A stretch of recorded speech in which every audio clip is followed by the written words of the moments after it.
شیر کی زندگی، انسان کی موت۔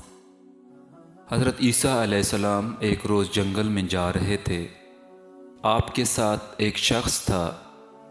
وہ عرض کرنے لگا، حضرت مجھے بھی مردوں کو زندہ کرنے کا ڈھنگ بتا دیجئے۔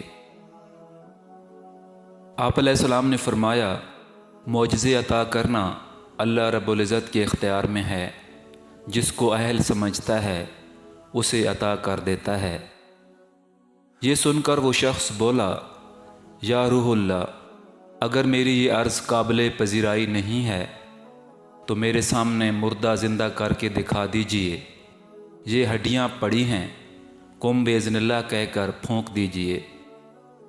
حضرت عیسیٰ علیہ السلام نے اللہ تعالیٰ سے عرض کی، یا باری تعالیٰ، یہ شخص بڑا ضدی ہے، اپنا نفع اور نقصان نہیں سوچتا، تیرا حکم ہو تو اسے معجزہ دکھا دوں۔ حکم ہوا، جب یہ اپنی ہلاکت خود خریدتا ہے تو تم بری و ذمہ ہو۔ حضرت عیسیٰ علیہ السلام نے قم باذن اللہ پڑھ کر پھونک مار دی تو ایک بڑا غضبناک شیر اٹھ کر کھڑا ہو گیا۔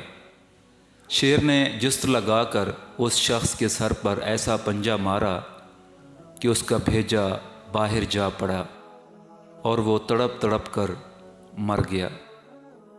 حضرت عیسیٰ علیہ السلام نے شیر سے کہا، تو نے اٹھتے ہی اس کا کام تمام کر دیا۔